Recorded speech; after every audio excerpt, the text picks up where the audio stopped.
Russell Simmons and his alleged abuse of women. And I think people question, why would Oprah, of all people, do that? Well, first of all, I just want to say that I have lived Me Too since I was 9 years old and was raped at 9, sexually assaulted from 9 to 14, and then raped again at 14. And nothing is harder than standing up for yourself when you're 14 and not being believed. And I was not believed by my own family. So I stand in support of these women. I believe them. It was a hard decision because I knew that Russell Simmons had started publicly pressuring me, and that me pulling out of the documentary was going to look like I was being pressured. So what do you say publicly and privately pressured? Yes. Yeah. Yes. And so what do I say to that is, for me, and Gayle knows this, in all experiences of my life, and particularly when I'm in a crisis, the only question for me is, what is the right thing to do? For you. For me. Yeah. And so before the public pressure had started, before Russell had gone with his Instagram, I had gone to the filmmakers and I had said to them, Houston, I think we have a problem here, because new information had come forward the very first time this was announced. And I said, I think we need to pull out of Sundance.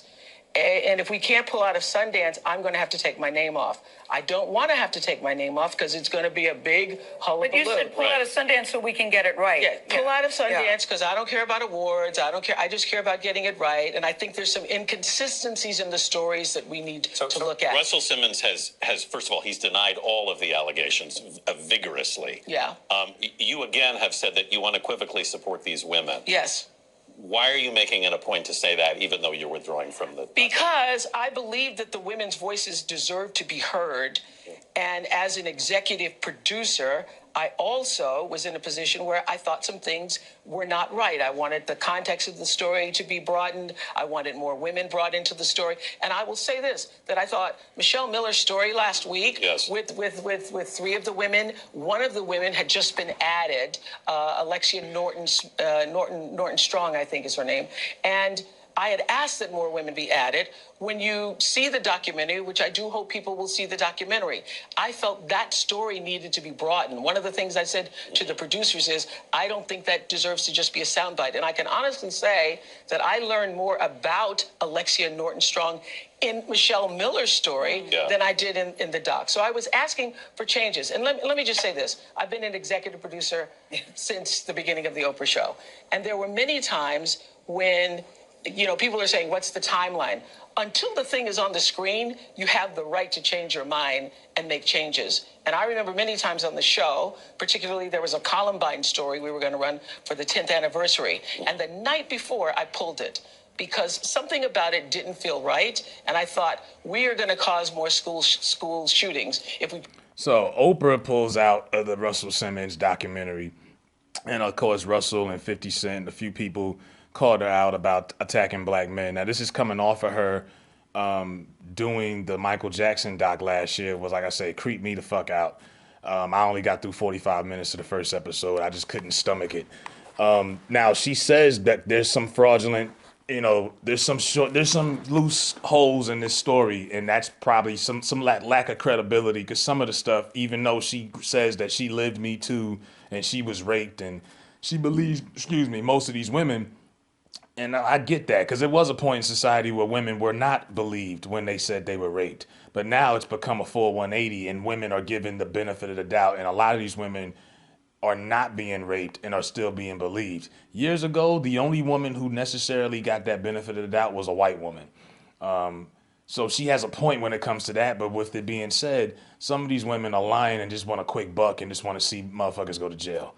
And she, due to the lack of credibility, and also I really think it was this, they didn't feel like, she probably didn't think they were going to be able to generate enough interest with Russell Simmons necessarily in comparison to, let's say, R. Kelly. R. Kelly brought viewership to Lifetime Network with that docuseries last year that they hadn't seen in like 15 years. It's the same reason why Aaron Hernandez, there's a new documentary on Aaron Hernandez every couple months. Netflix did one last week. Oxygen did one 2 years ago. H&L Network last year. ID is doing one on Thursday. When there's someone that's popular, extremely popular, and they know it's worth the research and the work, then they'll do it. She didn't feel like Russell was going to generate enough interest, in my opinion. Also, she says that she wanted to speak because she didn't want people to feel like she got punked out by Russell Simmons. Reality, you go on a platform in CBS with your best friend Gayle King. We already know Gayle and Oprah are buddies. What's the chances of Gayle King really grilling you like the way she did R. Kelly and really asking the questions people really want to know? We know how y'all get down. So you didn't go on an unbiased, neutral platform. You went on a biased platform. So that doesn't really take a lot of guts. And then listen, when she takes a shot at Russell. Some people have perceived this as a victory for Russell. Yeah. And Russell. This is not a victory for Russell, and I unequivocally say that I did not pull out because of Russell. This is not a victory lap for him.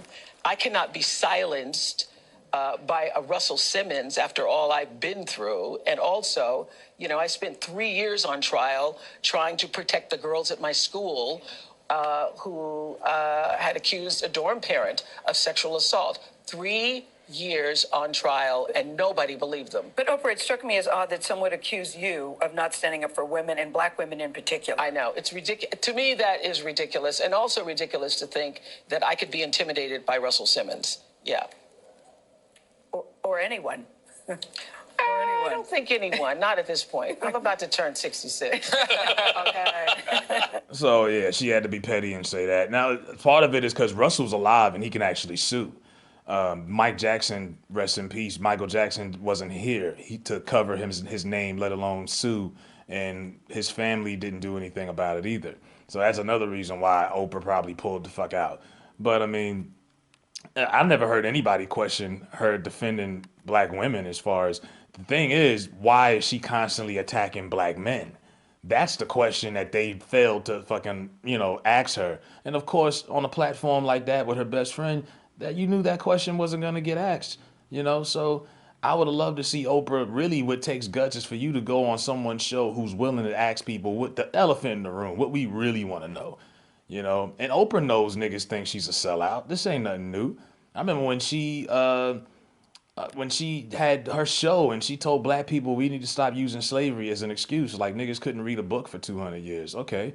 Or when she used to have people on her show. I'll never forget she had to cast a barbershop on her show years ago. Mind you, Ice Cube wrote and executive produced the film and starred in the film. She had everybody on the show from the cast but Ice Cube and Eve because she hated hip hop. Her and fucking Bill Cosby. So Oprah is always, you know what she's about. You know what I mean? But they didn't really ask her anything in this fucking interview that we really wanted to know.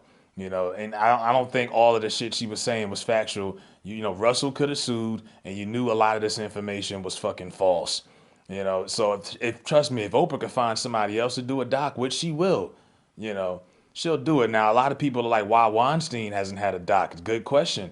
Weinstein is a part of the power infrastructure in Hollywood. Miramax Films, some of your favorite movies have been produced by Miramax. He's got so much power in film and television. It'll be a long time before you see a Weinstein any kind of documentary because he's a part of that power structure in Hollywood. So they have to, he can pull strings and keep his name clean or under wraps. But these other guys don't have that. So they're prey. And predators like Oprah are going to come after anybody that they feel is worthy enough of producing good television or good, whatever, documentaries. So she didn't do this out of the kindness of her heart because she woke up one day and said, oh, this is wrong. I need to stop attacking black men. I know that's what it looked like to some people, but no, nothing to do with that. Oprah is Oprah.